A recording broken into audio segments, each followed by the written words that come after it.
Salut tout le monde, c'est Blindé Passion. J'espère que vous allez bien car moi ça va beaucoup. Parce que je sais, j'ai un petit peu cette vidéo parce que je me suis cassé l'os du pied. Et du coup j'ai été à l'hôpital, super vacances.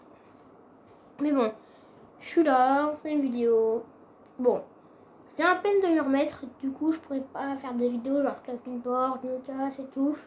Il sera pas très énergique, ouais, c'est pas comme c'est pas tout ça plus rapide, vous voyez ce que je veux dire. Mais bon, la vidéo est là, donc ça va.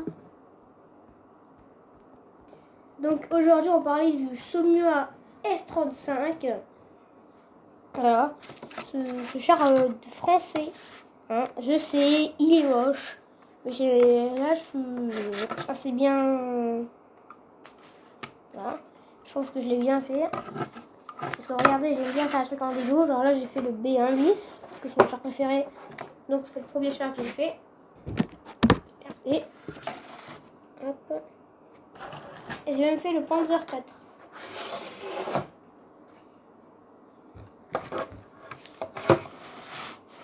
Voilà. Bon, vous allez me dire, le char allemand contre deux chars français. Et puis, bien oui, c'est le défense. Je sais, mais j'ai fait un autre char.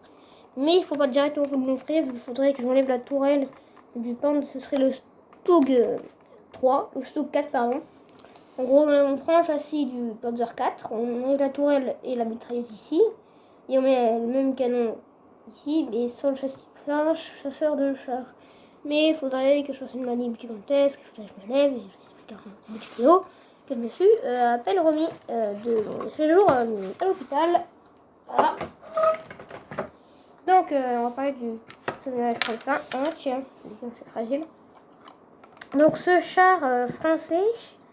C'est un char qui habite 3 hommes d'équipage.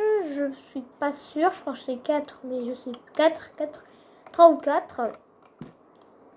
Donc voilà. Putain, c'est canon. Attendez. Donc un conducteur ici, un chef de char ici et un radio qui là, quelque part là, voilà. Donc ce char, niveau équipage, je vais en parler. On va parler niveau armement. Il a une mitrailleuse coaxiale de 28 cm, de mm, pardon. C'est ici comme le B1 bis.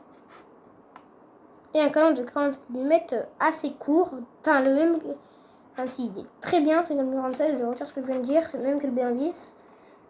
Niveau blindage, il a 40 mm d'épaisseur ici. Et au niveau blindage, c'est le Panzer 4, j'ai dit une connerie. Au niveau de la campagne de France, c'était 14 mm. 14 mm. Et la fin de la guerre, avec un canon plus long, c'était 80. Donc voilà, c'est une bonne évolution quand même, parce que 14 à 80 sur l'avant. Et hop. 40 mm, c'est assez récurrent et très bon pour l'époque, pour le char français surtout. Si, pour l'époque, je sais plus. 30 sur les côtés et 30 à l'arrière. Je connais pas trop le blindage l'arrière du Saumua, mais je crois que c'est 20 ou 30. Voilà. Donc, ce qui lui permet de percer des blindages des chars allemands à 1 km. Mais attendez, je vous parle un petit peu. Chez le B1 bis, un Panzer 4 peut percer, mais attention. Il était obligé de s'approcher à 400 mètres. 400 mètres, c'est tout. Alors que le B1 bis pouvait le percer à 1 km. Et le Panzer 4, voilà. Donc, et comme ils n'avaient pas beaucoup de Panzer 4, le 488 était un petit peu obligé. Voilà, c'est pour ça qu'ils ont fait le Tigre d'ailleurs. Je crois que c'était une connerie.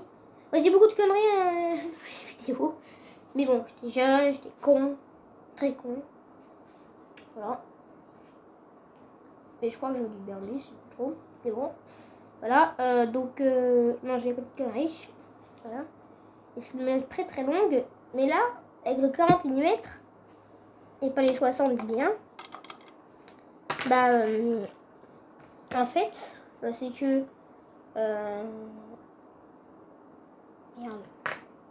putain, j'arrive pas à lire. Un Panzer 3 et 4 pour le percer à 400 mètres. Vous allez me dire, c'est pas le B1 bis. Non, parce que le B1 bis, c'est 60 mm de blindage. Le Panzer est seulement un Panzer 4 pour percer un B1 avec le 88 mais lui compte pas. Mais à 400 mètres, c'est tout. Alors que là, un Panzer 3 et 4, donc Panzer 3 et 4 pour le percer, on est obligé de se porter à 400 mètres aussi. Donc on est voilà. Et bon, voilà. Donc les bons, mais niveau autonomie, chez le B1 bis, c'était 150 km avant de devoir remettre de l'essence dans le moteur. Chez le Panzer 4, c'est 230. Voilà, c'est beaucoup, hein, très respectable. Et le Saumur, ça devait être 250.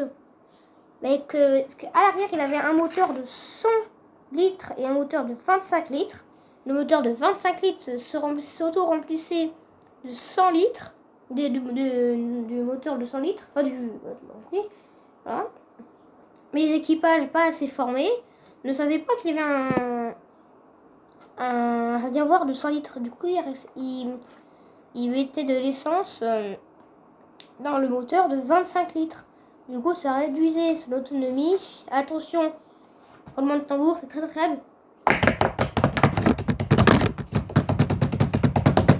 50 km. 50 km. De tout. Bon, hein, attends.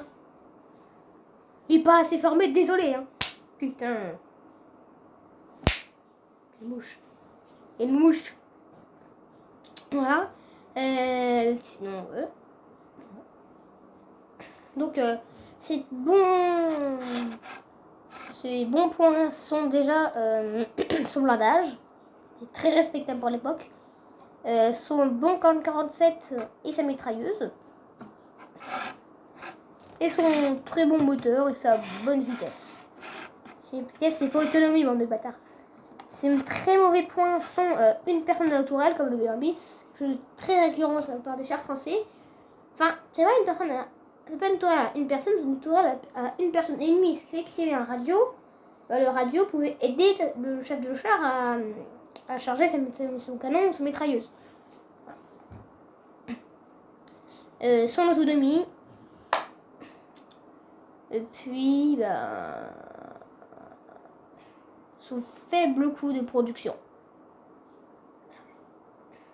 Donc c'est tout pour cet épisode. Voilà, on se retrouve pour le prochain épisode qui va arriver, si vous avez beaucoup de likes, très bientôt. Je déconne. C'est mercredi prochain.